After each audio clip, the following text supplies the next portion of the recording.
we have a truly remarkable woman as our newsmaker today, Rabbi Barbara Aiello. Barbara Aiello was born and raised in an exotic Italian city called Pittsburgh, Pennsylvania. That also produced another woman named Golda. Do you remember her? Yeah. Ah, surprise. In any case, Rabbi Aiello is the first female rabbi in Italy, and I believe that's in Italian history. And of course, the history of Jewish Italy is a very, very interesting one for any number of reasons. I am not Jewish, but of course I happen to, I'm a Judeo-Christian playwright and I'm very familiar. Rabbi Aiello attended Indiana University of Pennsylvania, located in that town, but also produced Jimmy Stewart. And she is a rabbi in Florida and most of the year in Italy. And I happen to currently be working on a play on Teresa of Avila and a play about the Moronos and Ferdinand and Isabella. And of course, that goes to what she has been working on. Rabbi Aiello attended the George Washington University here, and she attended several rabbinical colleges and has a superb education. I think I've spoken too long. I will have our newsmaker take the podium now. Thank you so much, and of course, we will have questions afterwards. Thank you. Rabbi Barbara Aiello. Thank you so much. It's so nice to be with all of you today, and thank you very much for coming. Shalom, benvenuti, and of course, welcome to all of you. And mille grazie to Antonio Gallo, who's chair of the Newsmakers event. And I thank you so much for this wonderful, wonderful invitation. In just a few days from now, Sunday to be exact, I will celebrate a very important anniversary. It was on August 16th, 2004, 11 years ago, that I moved to Milan to serve a small liberal congregation as Italy's first woman rabbi. But there was even more history in the making that day. The synagogue that hired me was celebrating too. The Little Milan Synagogue on the second floor of an office apartment complex. Actually, I referred to it often as a condogogue. The little synagogue was the first and only modern, liberal, non-Orthodox synagogue in all of Italy. So not only was I about to step into the role of Italy's first female rabbi, I held also the challenging distinction of being Italy's first and only modern, non-Orthodox rabbi, a role that I fulfill to this day. I'm still waiting for colleagues. So I know we have a rabbi in our midst here today. Good morning. If you'd like to come to Italy, we would love to have you. So this morning I want to share some of my journey with you, the joys and the challenges that I faced during this decade plus one, and the immense sense of satisfaction and comfort that I felt when I landed on Italian soil. Despite the difficulties and despite the obstacles, I felt that I had come home. Let's give ourselves some context. I'm an American, the first in my family to have been born in the United States, something for which I am truly grateful. My parents came to this country from war-torn Europe with 2 suitcases, a shopping bag, and a return address on an envelope that held the name of a sponsor whom they had never met, which is how they found themselves in Pittsburgh, Pennsylvania. Like many Italian families in Depression times, there were several back and forth trips from the U.S. to Italy, where my father eventually worked with the Italian Jewish resistance, which led to his work as a translator for the American Army in Europe. And here's Dad right here. Here he is. And he was an MP, and he was also in the underground. And he coordinated radio communications between and among the French resistance, the German resistance, the Polish resistance, and the Italian resistance. And he was behind enemy lines on the Normandy, on the day of the Normandy invasion. Is there anyone here who is a World War II vet? Anyone here a World War II vet? Anyone here whose father, brother, or sister was a World War II vet? Thank you, thank you. All through my father's life, whenever my father met an American World War II vet, whether he knew his name or not, he would take time to shake his hands and thank him. So in my father Antonio's honor and memory, I would like to thank all of you who raised your hand for your family's service. As my father would say, if he were here, if it wasn't for the Americans, there wouldn't have been a Jew left in Europe. So I thank you and I applaud you. Thank you. Thank you. So our family, we were the lucky ones. I was able to grow up in America and with an understanding of my Jewish roots, something that my family members in Italy did not have the opportunity to experience. But it was not always easy. When I was a kid, people would ask me my name, and I would say, my name is Barbara Aiello. And they would say, and if religion came up and I told them about my background, if I told them a little bit about the synagogue that my father sometimes took me to, the things we did at home, some people would look at me in disbelief and say something that I have heard all my life. But you can't be Jewish. You're Italian. And later on, when I became a Jewish professional, the same thing would happen. And it would generally go like this. Aiello. That's an Italian name, isn't it? Yes. Yes, it is.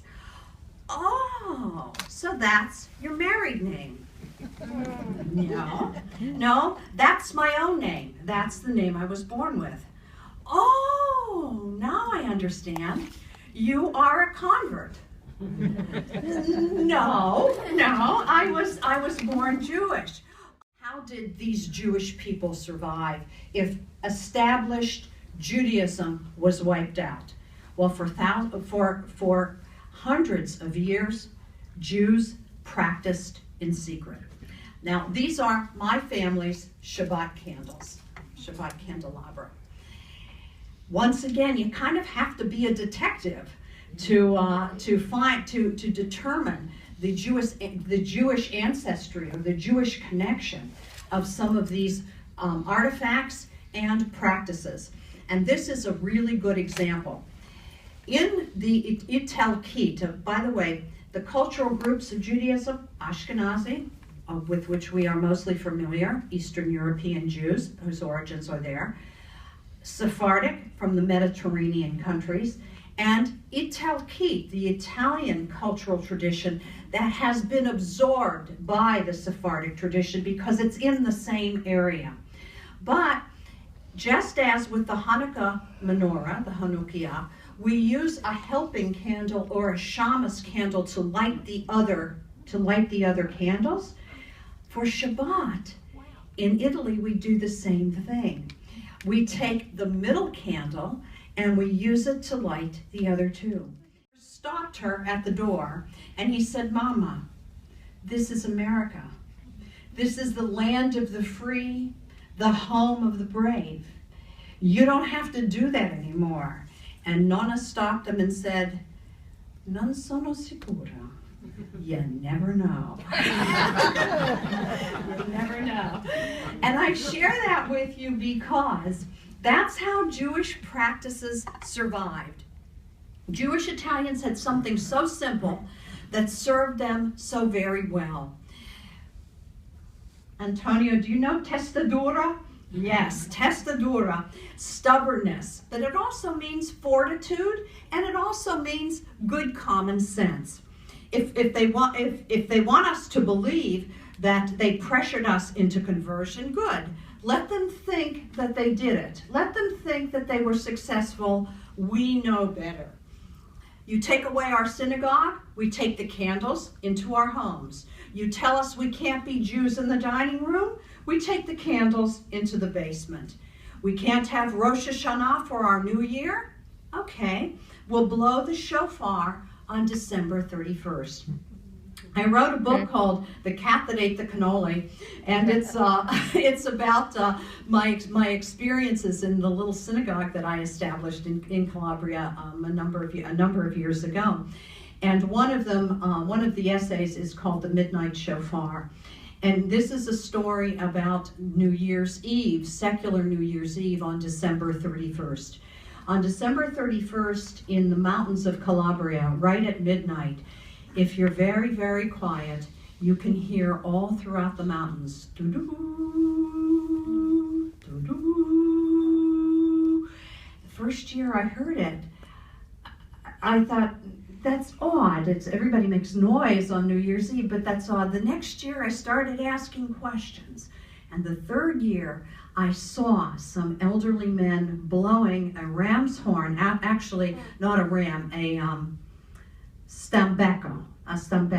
Ibex, we call them here in the States, yes, a long, narrow horn, right at midnight.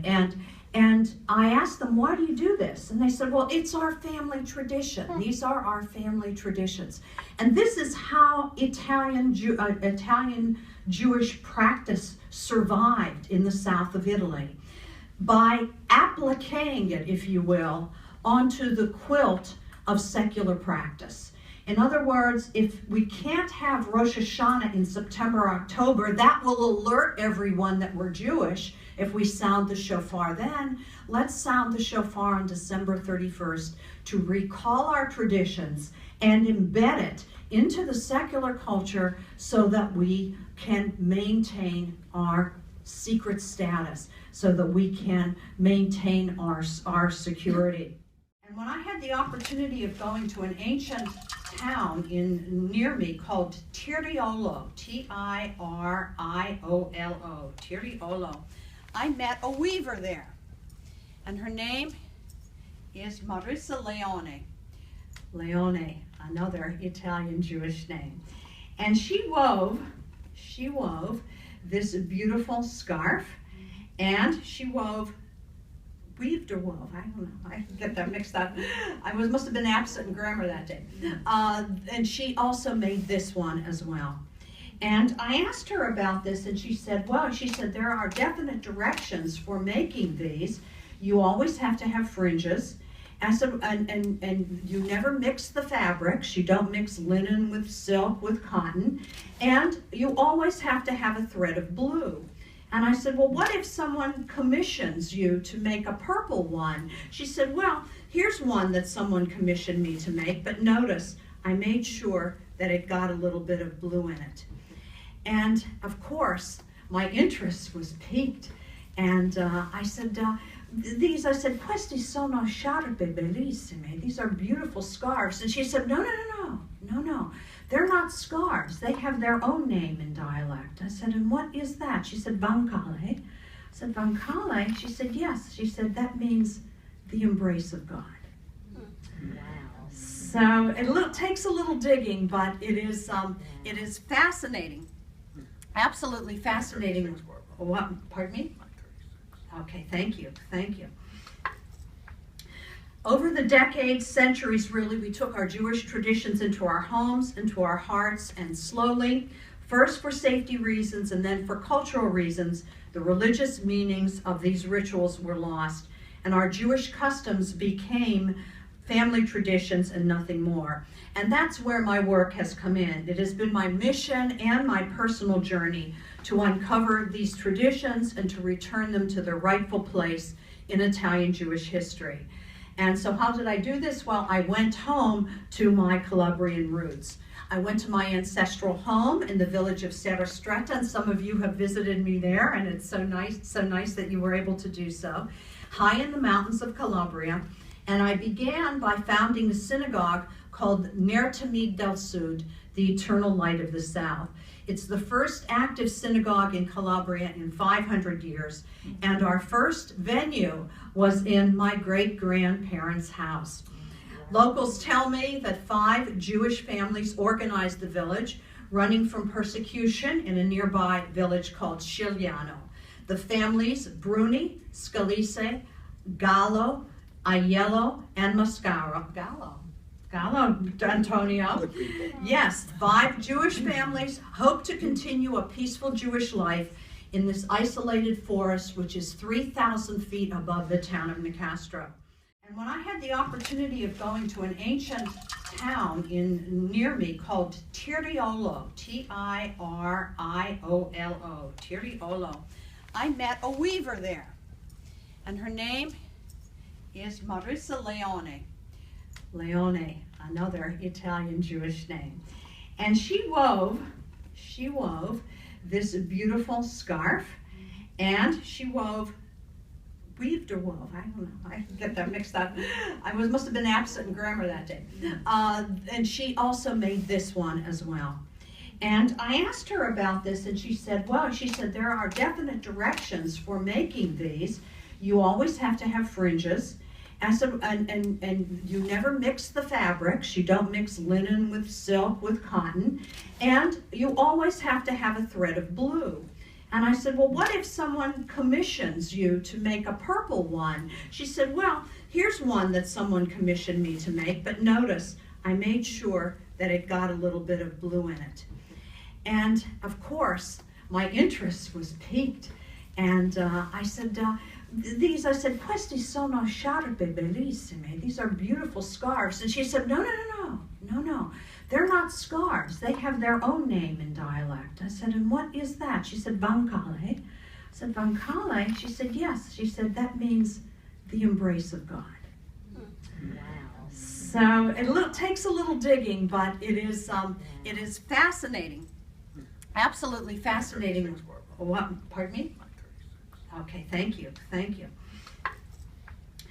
Over the decades, centuries really, we took our Jewish traditions into our homes, into our hearts, and slowly, first for safety reasons and then for cultural reasons, the religious meanings of these rituals were lost, and our Jewish customs became family traditions and nothing more. And that's where my work has come in. It has been my mission and my personal journey to uncover these traditions and to return them to their rightful place in Italian Jewish history.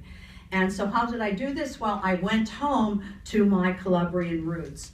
I went to my ancestral home in the village of Serrastretta, and some of you have visited me there, and it's so nice that you were able to do so, high in the mountains of Calabria.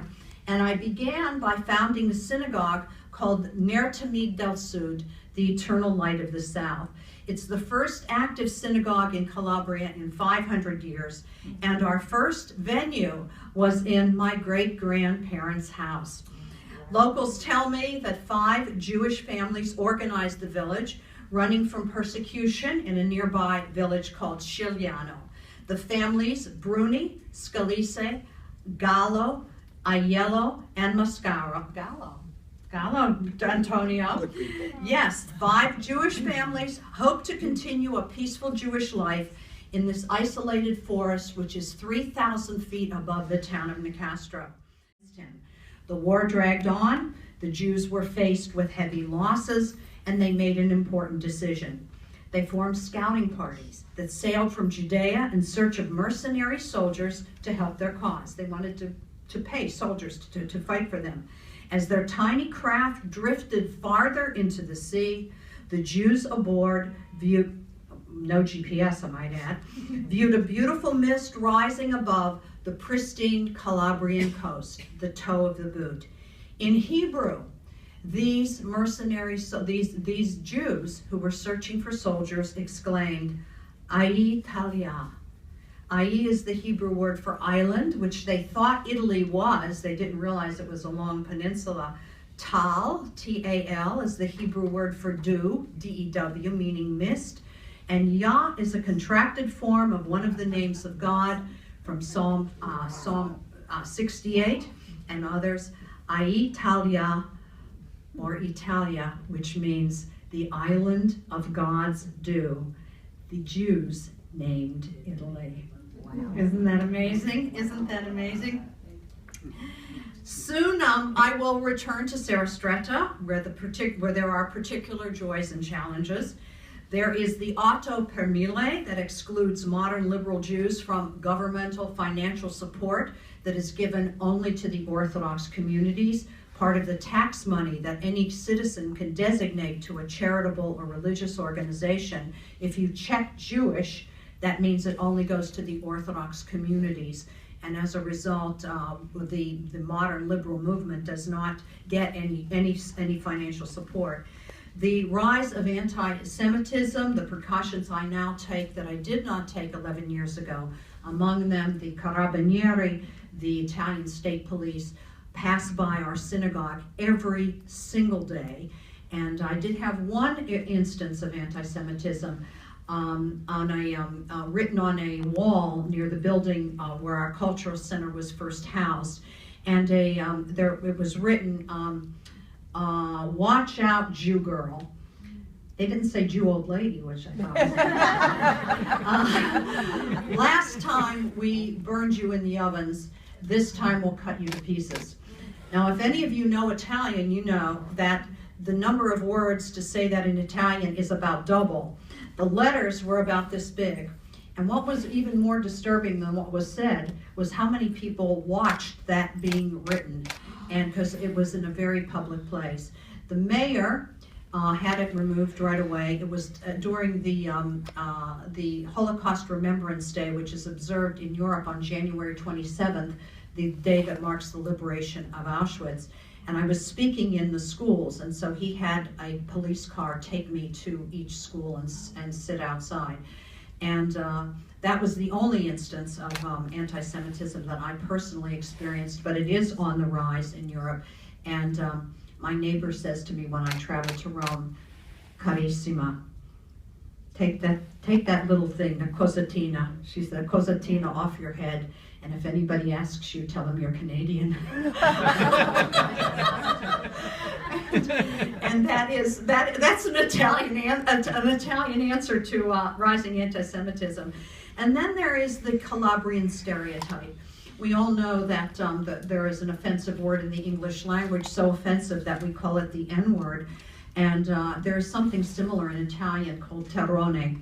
It is a very ugly term, originating from terra, from the land, meaning big dumb peasant, but even with an even uglier connotation. And the south of Italy has been termed the land of the terrone, and Calabrians have been called that for many years. And the idea that it still exists in Italy, that culture, intellectual pursuit, art, literature, all come from Rome and North, and that nothing of that caliber comes from the South. And so it's doubly difficult being a modern rabbi, a pluralistic rabbi, living and working in the South and having a Calabrian heritage. It's like dealing with a double stereotype. But there are joys as well. Don Gigi is our local priest, and he observed 25 years as a priest, and he came to our synagogue. He says, "I know my mother was Jewish because my mother comes from this town hundreds of years ago." He came to our synagogue, and I taught everyone how to light the Hanukkot. And there he is right there, over there. But even more important, even more significant than this particular picture, which we're happy to have, was that in his